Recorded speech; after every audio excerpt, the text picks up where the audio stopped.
बिस्मिल्लाहिर्रहमानिर्रहीम। मैं अहमद इफ्तिखार खटक अफरसियाब माहौल जुडिशल एकेडमी से आपकी खिदमत में हाज़िर हूँ। आप हमारी वीडियो देखते आ रहे हैं। मुस्तकबिल करीब में भी आप बहुत सी वीडियो जो लॉ के हवाले से हो सकती हैं, उर्दू के हवाले से हो सकती हैं या इंग्लिश के हवाले से हो सकती हैं, आप हमारे चैनल पर देख सकते हैं। हमारी वीडियो ज़्यादातर एसजे और सिविल जज या लॉ से रेलेवेंट लोगों के लिए ज़्यादा फ़ायदेमंद हैं, लेकिन आम आवाम जो है वो भी उन्हें देख सकती है। उनके जो कानून की सूझबूझ है उसमें इजाफ़े के लिए उनके लिए फ़ायदेमंद साबित हो सकती हैं। आज का हमारा लेक्चर उर्दू के हवाले से है कि सिविल जज के जो स्टूडेंट हैं या एसजे के स्टूडेंट हैं वो भी इससे फ़ायदा उठा सकते हैं, लेकिन स्पेशली ये सिविल जज के लिए है। उर्दू जो है उसको फिंगर टिप पे कैसे रखा जा सकता है, कैसे उसको याद किया जा सकता है, यानी कि आप उंगलियों पर गिन कर कैसे इस पेपर की कैलकुलेशन कर सकते हैं। सिलेबस के हवाले से आपने देख लिया होगा कि हमारा सिलेबस क्या है। जो भी एस्पिरेंट हैं, जो भी उम्मीदवार हैं, अपीयर होना चाहते हैं इस एग्ज़ाम में, तो सिलेबस से उन्हें आगाही होगी। तो आसान तरीका, जो सबसे पहले आपके नंबर हैं, जो पक्के नंबर हैं, पेट नंबर हैं, उसमें आपका मुहावरों का हिस्सा आता है, ज़रबुल अमसाल का हिस्सा आता है, और उसके बाद दुरुस्ती है यानी कि जुमलों की करेक्शन है, और तीसरी चीज़ ग्रामर है। ये चार चीज़ें हैं जो पेट नंबर हैं। आप एक लफ्ज़ लिखेंगे, एक लफ्ज़ की कमी बेशी करेंगे, उसको दुरुस्त करेंगे और आपके वो नंबर पक्के होंगे। सबसे पहले आपको इन नंबरों की तरफ जाना चाहिए, और इसके लिए आसान तरीका ये है कि आप कलीद उर्दू से इस्तेफ़ादा करें। कलीद उर्दू में तकरीबन 300 से 400 के करीब मुहावरे दिए हुए हैं, इसी तरह ज़रबुल मिसल हैं, और इसी तरह दुरुस्त जुमले जो हैं वो दिए हुए हैं। तो ये तीन चीज़ें जो तकरीबन आपके पास 600 या 700 के करीब ये बनेंगी, तो इनको आप याद कर लें, इनको मेमोराइज़ कर लें, क्रैमिंग कर लें, बाकायदा रट्टा लगा लें इसको, क्योंकि ये पक्के नंबर हैं और इनमें अगर आप छोटी सी गलती करते हैं तो आपके नंबर कट सकते हैं। मैथमेटिकल नंबर हैं, कैलकुलेशन के नंबर हैं, तो गलती की बिल्कुल गुंजाइश नहीं है, किसी सूरत गुंजाइश नहीं है।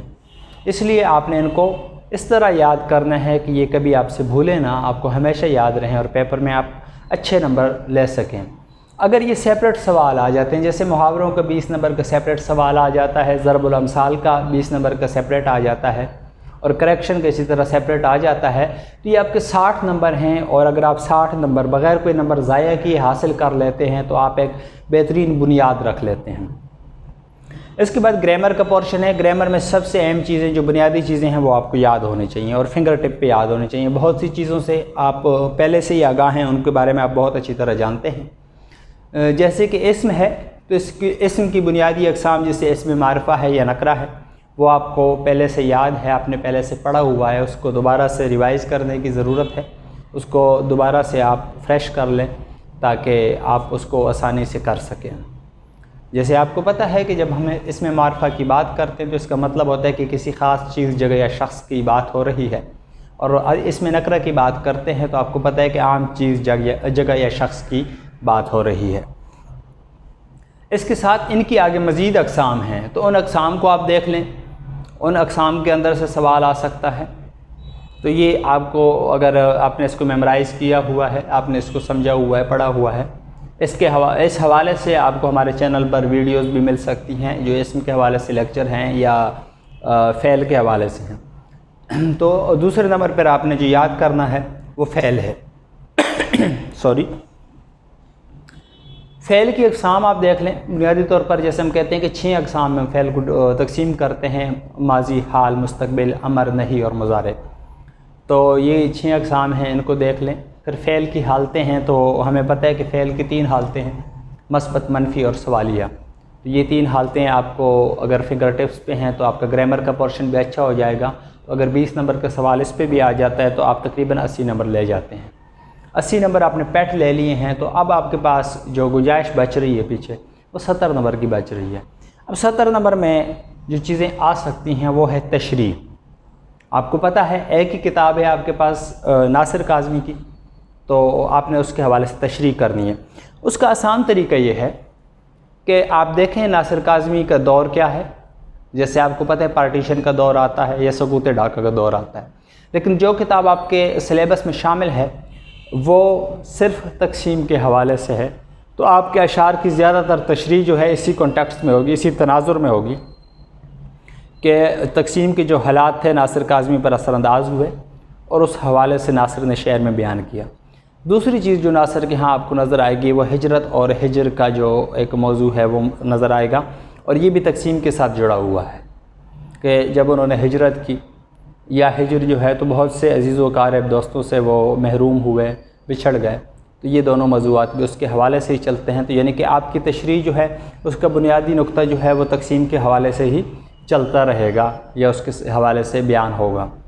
तो तशरीह का पोर्शन आप आसानी से कर सकते हैं। 2-4 जुमले आप अगर नासिर के हवाले से लिख लेते हैं, उसके बाद आप तकसीम का हवाला दे देते हैं, शेर के हवाले से देख लें कि उस शेर में तकसीम के कौन से मौजू पर कौन सी जो है सिचुएशन है, सूरत हाल है, उस पर बात हो रही है, तो उस हवाले से आप उसको एक्सप्लेन करेंगे तो ये आपकी तशरीह हो जाएगी। अब बेहतर तशरीह के लिए ज़रूरी ये है कि जब आप एक शेर की तशरीह करें तो कम से कम 2 शेर उस तशरीह में कोट करें, और अगर वो नासिर के ही शेर हों, उसी मौजू से मुतल्लिका शेर नासिर के ही हों तो वो ज़्यादा फ़ायदेमंद है। लेकिन अगर नासिर के शेर याद नहीं आते, आपको किसी और के शेर याद आ जाते हैं, किसी और शायर के शेर याद आते हैं जो उसी मौजू को लेके चल रहे हों, तो उसको भी आप बयान कर सकते हैं। तो यहाँ तक आपका हो गया नासिर काज़मी का हवाला। इसके बाद आपके पास जो मेन चीज़ है वो तलख़ीस है, जो आपको पता है कि कौन सी किताब से आनी है, वो ज़िंदगी है। तो ज़िंदगी की किताब का आप मुताला करें, तलख़ीस के लिए कुछ पैराग्राफ उसमें से मुंतखब करें, उन पैराग्राफ की बार बार मश्क करें और ये देखें कि हम तलख़ीस में क्या क्या कर सकते हैं। जैसे कि हमें पता है कि बुनियादी फार्मूला तलख़ीस का क्या है कि हमने उसको 1/3 करना होता है, यानी कि उस पैराग्राफ का तीसरा हिस्सा हमने कन्वर्ट करके उसी मुकम्मल मौजू को बयान करना होता है। दूसरी चीज़ हमें जो इसमें देखनी होती है कि अगर एक ही जैसी चीज़ें बयान हो रही होती तो उनको हम निकाल देते हैं, बल्कि उसके एक ही जुमले में बयान कर देते हैं। तीसरी जो चीज़ तलख़ीस के लिए ज़रूरी है या जो हमें चाहिए वो ये है कि हम जो तरकीब इस्तेमाल हुए हैं तो उनको हम निकाल देते हैं। और जो चौथी और सबसे अहम चीज़ है वो ये है कि उन अल्फाज की दोहराई नहीं होनी चाहिए, उसको रिपीट नहीं करना, यानी कि उस पैराग्राफ के अल्फाज को रिपीट नहीं करना बल्कि अपने अल्फाज में करें। जब आप उन्हीं अल्फाज को रिपीट करके तलख़ीस करेंगे तो वो तलख़ीस गलत हो जाएगी, यहाँ पे आपके नंबर ज़ाया हो सकते हैं। तो ये याद रखने वाली बात है कि उन अल्फाज को दोहराना नहीं है बल्कि अपने अल्फाज में उसको बयान करना है, ये आपकी बेहतरीन तलख़ीस हो जाएगी। इसके बाद आपने उसी पैराग्राफ को जिसकी आपने तलख़ीस की है उसके असल पैराग्राफ को आपने इंग्लिश में कन्वर्ट करना है। तो अगर आपने उसकी मश्क की हुई है तो ज़ाहिर है उन अल्फाज को समझने के लिए आपको डिक्शनरी लुग़त की ज़रूरत पड़ेगी। तो लुग़त में जब आप उर्दू में उसका माना देखते हैं, आसान माना देखते हैं, तो इसी तरह आप उसके लिए इंग्लिश का वर्ड भी देख लें कि अंग्रेज़ी में इसके लिए क्या लफ्ज़ इस्तेमाल हो सकता है, और उस पैसेज को अगर इंग्लिश में भी आप ट्रांसलेट करते हैं, अंग्रेज़ी में भी ट्रांसलेट करते हैं, तो वो आपके लिए ज़्यादा फ़ायदेमंद साबित हो सकता है। इसके बाद जो आखिरी चीज़ आपकी रह जाती है वो है मज़मून। बाज़ औक़ात वो मुकालमा या एप्लीकेशन वगैरह दे सकते हैं, दरख्वास्त वगैरह दे सकते हैं, ख़त दे सकते हैं, लेकिन हो सकता है कि ना दें। अब मज़मून है तो मज़मून आपको मालूम है कि किसी भी मौजू पर इंसान की जो राय है वो मज़मून होता है। इंसान जो उस चीज़ के बारे में जो सोचता है, जो दलाइल देता है, वो मज़मून होता है। तो आपके सामने जब मौजू आता है तो आप मौजू का ऐसे मौजू का चुनाव करें जिसके बारे में आप कोई ठोस राय जो है वो कायम कर सकें और उसके लिए आपके पास दलाइल मौजूद हों। तो उसको आपने 3 हिस्सों में रखना है। आपने उसका एक इब्तिदाइया लिखना है, यानी कि इंट्रोडक्टरी पैराग्राफ आपने एक लिखना है। उसके बाद नफ्स मज़मून की बात आएगी, मतन की बात आएगी, तो मतन में 5 से 6 पैराग्राफ आपने मतन के लिखने हैं जिसमें मुख्तलिफ़ दलाइल या उनके जो आप सल्यूशन बताते हैं, हल बताते हैं, तो वो हल आपने बयान करने हैं। और जो आपका आखिरी पैराग्राफ होगा उस पैराग्राफ को हम कहेंगे कि ये कंक्लूडिंग पैराग्राफ है, इख्तितामिया है। तो उसमें आपने जो कुछ बयान किया उसको एक खूबसूरत अंदाज़ में एक पैराग्राफ में रवानी के साथ, बयानिया के साथ, बेहतरीन बयानिया के साथ बयान कर देना है। 8 से 10 लाइनों का पैराग्राफ आप लिखें, ये आपके लिए बेहतरीन होगा।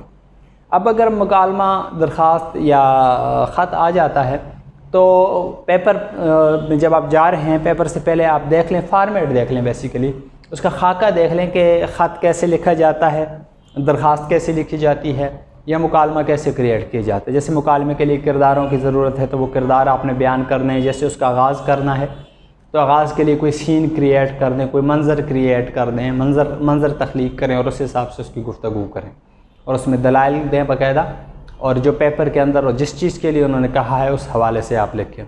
ख़त में भी जो वो मौजू देते हैं उसी मौजू पे आपने लिखना है, ये भी आपका मसला हल हो गया। सिर्फ या दरख्वास्त है उसमें भी आपके पास मौजू मौजूद होगा। सिर्फ ये है कि उनका फ़ार्मेट आपको पता होना चाहिए कि नाम किस साइड पे लिखना है, नाम के नीचे क्या लिखना है और एंड में जाके उसको ख़त्म कैसे करना है। अदाब या तस्लीमात का इस्तेमाल एप्लीकेशन में, दरख्वास्त में कैसे करना है और ख़त में अदाब या तस्लीमात या जो भी आप ग्रीटिंग्स कर रहे हैं वो आपने किस तरह करनी है। तो ये एक मुख्तसर सा खाका है। उम्मीद है कि आपको बहुत अच्छे से इस बात की समझ आ गई होगी कि आप किस तरह उर्दू के पेपर को अच्छे तरीके से हल कर सकते हैं, अच्छे तरीके से नंबर ले सकते हैं। आज के लिए इतना ही। इंशाल्लाह हम बहुत जल्द मिलेंगे किसी नए मौजू के साथ। उस वक्त तक के लिए अल्लाह हाफ़िज़।